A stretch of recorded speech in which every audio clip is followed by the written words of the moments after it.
डालने का। अस्सलाम वालेकुम डॉक्टर फारूक सत्तार साहब, अस्सलाम वालेकुम। वालेकुम अस्सलाम जी, आवाज आ रही? जी आ गई। कैसे आप? मैंने आपकी गरजती बरसती हुई प्रेस कॉन्फ्रेंस सुन ली। अब ये मैंने दो तीन पीपल्स पार्टी, आपको वेलकम ट्रांसमिशन में दो तीन पीपल्स पार्टी के भी सीनियर लोगों से मैंने बात की। बड़ी अजीब बात है कि वो भी आपके ही मौक़िफ़ की तायद करके गए हैं इस शो पर। ट्रांसमिशन में हमारी कह रहे थे कि अगर मुत्तहिदा कौमी मूवमेंट पाकिस्तान बायकॉट न करती और हिस्सा लेती तो शायद वोटर टर्नआउट इतना कम न होता। डॉक्टर फारूक सत्तार साहब, यकजा होने के बाद आपको लगता है कि बायकॉट का फैसला सही था रिजल्ट्स देखने के बाद, या आपको लगता है कि ये छोटा मैच खेलकर आप लोगों को ये असेसमेंट कर लेनी चाहिए थी कि एमक्यूएम पाकिस्तान आगे किस तरह वोट ले पाएगी यकजा होने के बाद?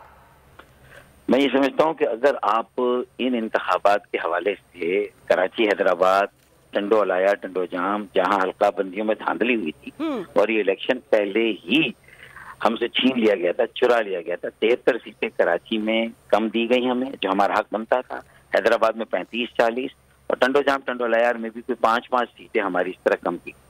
तो इस सूरत हाल में अगर आप सर्वे करेंगे और जिस तरह लोगों का टर्नआउट आपने खुद कहा, पीपल्स पार्टी के अकाबरीन ने उसको एंडोर्स भी किया, तो आप खुद ये सर्वे से तय हो जाएगा कि लोगों ने हमारी इस बात को सराहा कि हमने बल्दियाती इंतखाबात में जो कुर्सी है मेयर की और काउंसिल में जो जाने की जो राल टपकी हुई थी इन जमातों की जिन्होंने इलेक्शन लड़ा है, हमने ना लड़के लोगों के बुनियादी हुकूक पर सौदा नहीं किया।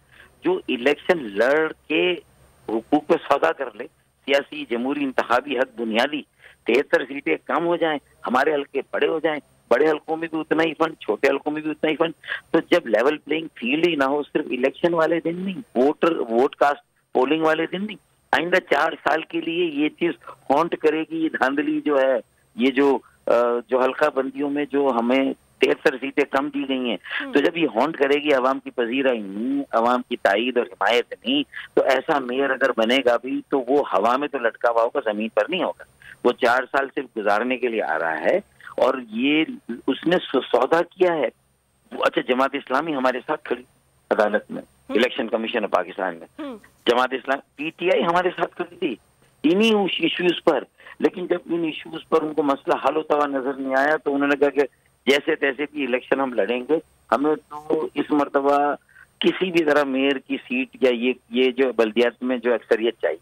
तो देखें, जब सीटों का सौदा कर लें, वोटर का सौदा कर लें, अवाम का सौदा कर लें, फिर आप जाएंगे तो आप 4 साल उनके हुकूक की बाजियाबी के लिए और उनके मसाइल हल के लिए क्या काम करेंगे? आपका तो आगाज ही इतना क्वेश्चनेबल है, इतना कंट्रोवर्शियल है और इतना बायस्ड है, तो आप आगे जाके क्या करें? तो ये असल सवाल है।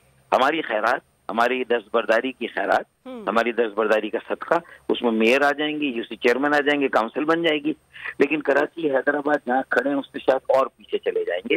ये मसला हल होने वाला नहीं है, ये सूरत है। डॉक्टर साहब, आप लोगों के यकजा होने से आपका जो वोट टूट रहा था, अलग हो रहा था, कंफ्यूज हो रहा था, परेशान हो रहा था, जिससे दीगर पॉलिटिकल पार्टीज को ज्यादा मार्जिन मिल रहा था, क्या मुत्तहिदा कौमी मूवमेंट पाकिस्तान वापस अपना वो वोट बैंक मुत्तहद करने में कामयाब हो जाएगी आने वाले इंतखाबात से पहले? कराची की ये सीटें बहुत ज्यादा काउंट करती हैं, ये एक सवाल मेरा, और इसका सप्लीमेंट्री छोटा सवाल साथ, क्या शहबाज शरीफ साहब को अगर वोट ऑफ कॉन्फिडेंस लेने के लिए खान साहब कहते हैं, सदर को कहते हैं, मशवरा देते हैं, क्योंकि उन्होंने सुना पिछले दिनों 2-3 प्रेस कॉन्फ्रेंस में कि एमक्यूएम पाकिस्तान ने कहा हम छोड़ रहे हैं, हम वफाक से निकल रहे हैं, क्या आप निकल रहे हैं? निकलने की कोई गुंजाइश पैदा हो सकती है?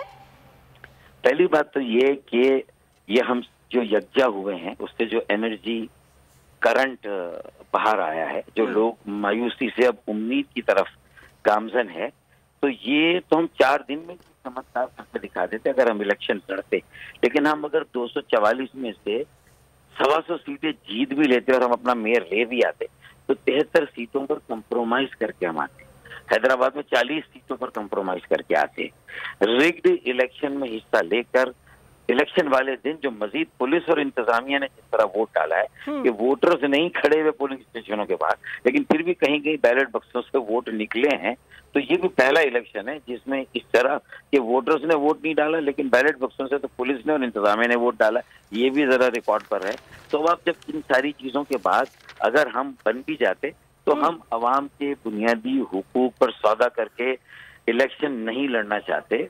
और हम यकजा हुए ना, तो हर इलेक्शन से जब भी हम 10 बरदार और अगला इलेक्शन हमने लड़ा तो हमने धूम धड़के से लड़ा, हमने जोर और शोर से लड़ा, अपनी उसी तवानाई के साथ लड़ा। और फिर ऐसी मोबिलाइजेशन के वही जलसे जो 90 में होते थे, जो 2000 में होते थे, इंशाल्लाह आप बहुत जल्द वही जलसे कराची के सियासी मंजरनामे पर आप देखेंगे इंशाल्लाह। मैं कह रहा हूँ। दूसरा आपने कहा कि एतमाद का वोट जी, एतमाद का वोट ले रहे हैं शहबाज शरीफ साहब, उन्हें लेना होगा मेरे ख्याल में, जो शायद आईनी जरूरत है। तो अब मैं ये समझता हूँ, जो मैंने तजवीज दी अपने साथियों, ये मशावरत का अमल है कि हमें हुकूमत में रहना चाहिए नहीं रहना चाहिए। देखें, तो मैं ये समझता हूँ कि हम ये फैसला बाद में करें, पहले तो सवाल पूछें शहबाज शरीफ साहब वजीर आज़म पाकिस्तान से और उनके साथ जो पीपल्स पार्टी के गुजरे हैं कि उन्होंने इन 10 माह में हमारे साथ जो माहिदा किया, जमानत दी, उसमें से कितनी शिकों पर अमल दरामद हुआ है। ठीक है ना। और जो हमारा ये एक बुनियादी मसला था, देखिए मरदमशुमारी तो जब होगी जब ठीक होगी, उसमें आधा गिना गया, फिर उसके बाद 140 की पिटीशन हमारी थ्रू हो गई मेरी जो सुप्रीम कोर्ट से, उस पर 2013 के बल्दियाती कानून में तरमीम होनी थी, वो नहीं की। उस पर अब तक MQM को जो है वो घुमा के रखा हुआ है, आसरे पे रखा हुआ है, वो भी नहीं हो रहा। तो और फिर तीसरा ये हल्का बंदियों में भी बहुत ताखिर से जाके पीपल्स पार्टी ने ये 10-1 का नोटिफिकेशन निकाला और इलेक्शन कमीशन ने उसको मुस्तरद कर दिया। तो इलेक्शन कमीशन ने ये गैर मुनसिफाना इलेक्शन कराया, जानिबदाराना कराया, ये साफ शफाफ नहीं था। लेकिन खैर, हम सवाल जरूर पूछेंगे कि हम क्यों एतमाद का वोट दें, ये मैं आज आपको बता रहा हूँ। वो हमें कन्विंस करे कि हम उनको क्यों एतमाद का वोट दें। उन्होंने मईशत के लिए क्या किया, कराची का कौमी किरदार उजागर हुआ पाकिस्तान की माशी तरक्की के और माशी बहाली के अमल में।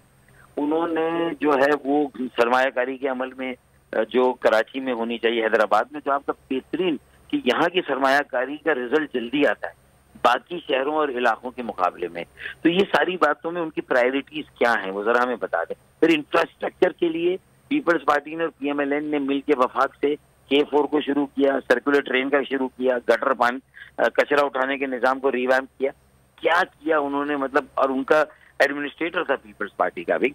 तो हमें दोनों से सवाल करना है कि हम क्यों दें एतमाद का वोट, ये मैं सवाल कर रहा हूँ। उसके बाद फिर हम सोचेंगे कि हमें क्या करना है। तो पहले तो हमारे सवाल का जवाब है, मुल्क की इस्तेहकाम का अकेले हमने ठेका उठाया, क्योंकि हम पाकिस्तान बनाने वालों की औलादें, तो हम ही फिक्र करें कौमी मफाद की, हम ही फिक्र करें मुल्क की इस्तेहकाम की, मईशत की, डॉलर की, सारी फिक्र हम करें और ये सब मजे करें, तो ये नहीं होगा वन वे। तो डॉक्टर साहब, ये तो बड़ा सवाल है आपका, आपके सवाल में ही जवाब है कि इन्होंने कुछ नहीं किया तो फिर आपको इत्मीनान का वोट भी नहीं देना चाहिए। देखिए, ये तो मेरी राय जरूर झलकती है आपके सवाल के जवाब में। नहीं, वो तो ठीक है, आपने अपनी राय का इजहार किया, लेकिन यही सारी बातें राब्ता कमेटी के सामने भी तो रखी जाएंगी ना। मैंने रखी है ना, देखे ना, मैंने तो उसी दिन सवाल किया था। तो सर, इसका जवाब कब मिलेगा? बल्दियाती इंतखाबात के बाद? तो मैंने ही सवाल किया था। ठीक है डॉक्टर साहब, इसका जवाब कब मिलेगा? हमें हुकूमत में रहने का फायदा है या नहीं, हमें रहना चाहिए नहीं ना। तो आज मैं ये नहीं कह रहा कि हम नहीं देंगे नहीं, मैं तो कह रहा हूँ कि जब हमसे एतमाद का वोट मांगने आएंगे तो मैं सवाल पूछूंगा कि हम क्यों आपको एतमाद का वोट दे, इसका मैं जवाब दें।